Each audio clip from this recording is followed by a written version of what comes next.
Also, I do realise that I've not actually, I don't think anyway, gone into what happens when I have a seizure. So, what happens is I stop. I just stop moving and I stop talking. I can see and I can hear and I can definitely feel. Uh, well, I say I feel. I can feel itching because that drives you nuts, and I can feel pain. So if my neck's like my head's at a funny angle where I've landed, it hurts a lot. My back hurts a lot quite often during them. My back hurts a lot anyway, but it gets worse. And I'm hypermobile too, so if I land in a funny way, my joints are just slowly stretching out of place. So that's pretty uncomfortable. Um, I do have symptoms that is coming. They are varied. Sometimes I stutter. Sometimes I feel very tired very quickly. Sometimes I lose my train of thought completely. Um, Sometimes I'm just spaced out, just looking. Can't really keep up with the conversation, I suppose. So yeah. So I actually had a seizure on the phone during this appointment, and I tried to work through it. And she was asking me when I'd last had a seizure outside of my home, and I just couldn't think of what she meant and how to answer it. So I just kept thinking to myself, what a seizure outside the home, a seizure outside. And I was thinking, what on earth does she mean, a seizure outside?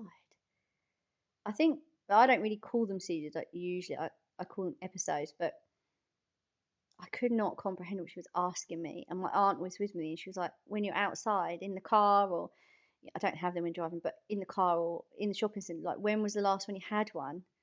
And I think what my aunt meant by in the car is sometimes I'll be walking to or from somewhere and I'll have to sit in my car and have an episode because I feel one coming on. At which point I then call someone and say, oh, I'm here and you might have to come and get me in a minute. And they tend to stay on the phone until I come round. But I just couldn't work out what she wanted from me. And the more I tried to focus and the more, I mean, I got some words out and I spoke, but then it was so obvious. The hand that wasn't holding the phone dropped and I couldn't feel it anymore. And then the other hand felt like it was just going to drop. My head was on the couch and I just thought, it's just too much now. So I just said, I need a break. I need to stop. And I put the phone down. And because I'd held it off for so long, when I put the phone down, it happened. So if I fight the feeling, it will happen very quickly the moment I relax. So if I get the symptoms and then I just go into it, it will happen quite gently, I suppose. But if I, yeah, try and push through it, when it does happen, I have to be ready. So if I'm having one and I'm a far away walk from the car, not that I'm very far away from my car really at any point, or I'm far from somewhere safe, like the school office floor, um, I can genuinely walk. I might not be talking, but I'm nicely not talking, but I will be walking. And then when I get to that safe place where I can lay down or sit down, that's it. I'm out of it. I'm with it, but I call it conscious fainting. Like I'm completely there, but I'm also not. And sometimes I'm not even completely there, actually, tell a lie, because I don't think I have actually been conscious for all of them all the way through. I mean, they're like 45 minutes long sometimes, and sometimes I fall asleep when I've having them because 45 minutes is quite a long time to lay still. Anyway, yeah, so I don't move, I don't talk, can't move, can't talk. So that's kind of why I'm not looking for work at the moment after being made redundant, because it's kind of hard to do anything much really when that's going on. But when I come round, sometimes I shake really violently. Looks like I'm having a fit, I've been told. I'm not, I'm fine, just shaking like I'm really cold. Um, Sometimes I'm very tired.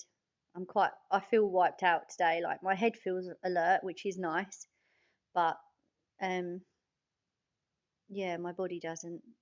It's got no energy to do anything. Other symptoms I have coming on is I will stutter over the same sort of sentence or words. I'll be like, Um, um, um, my head's doing all the stuff, but nothing's happening. I can yawn a lot all of a sudden. My head would be wobbly. My eyes go nuts. It feels like my eyes are going nuts, but not everyone's picked up on that, so maybe it's just a me thing. Sometimes my limbs feel very heavy before, but that's mostly during. I feel like I've got weights on everything. I'm trying to move through like really thick substance. There's lots of other symptoms. They're the main ones. But mostly, I just get a feeling. I'm like, oh, it's going to happen. I think they call it an aura. I don't know. And these have been going on for 3 years now. And they're not scary. I'm not scared of them. But I'm scared of the consequences of them, such as, like I say, I don't go out for walks really on my own because, I mean, I did when I had like 6 weeks off of them because I felt quite confident that not another one was going to happen. But then after that, I had one, not the very same day, I don't think. No, it was a few days later. So, you know, it's hard. We don't know what the triggers are either, really, apart from anxiety. But when they were clustering in May and I was having like 3 a day, that was exhausting. I actually felt really happy and really settled. And yes, I was still anxious, but it wasn't like the greatest anxiety I've ever felt. I felt like it was normal. And certainly no one else picked up that I was anxious, and my family know me pretty well. So lots of questions. Hopefully I'll get some answers. But I do want to share the story with you. I know I've kind of just touched base on it and left it there. But yeah, this is part of me and who I am now. So I guess I felt very alone when I was going through it and I didn't have a label. And I know lots of people don't like labels, but for me, it's actually really helped. It's felt like I have a power in the sense that I carry a piece of paper in the back of my phone in case I'm having one and no one I know is around. Because you'd probably call an ambulance, I think. So I always think at lastminute.com I can get that out my phone. And instead of it just being some rambling what might happen, what might look normal, and then some telephone numbers of my family, it's an actual thing on there. FND, dissociative seizures. And I feel like that if an ambulance was called, they might see that and go, okay, we know what we're dealing with. Whereas before that never would have been a thing.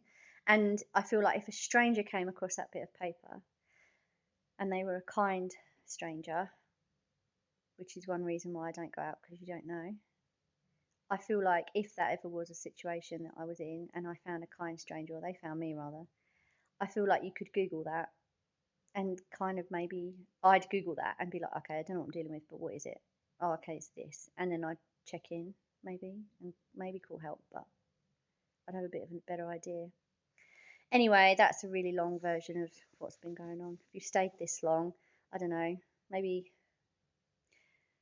leave me some fingers crossed. Just for the hope for the journey ahead, I guess. We've all got our own thing, haven't we? What's yours? I'd like to know that.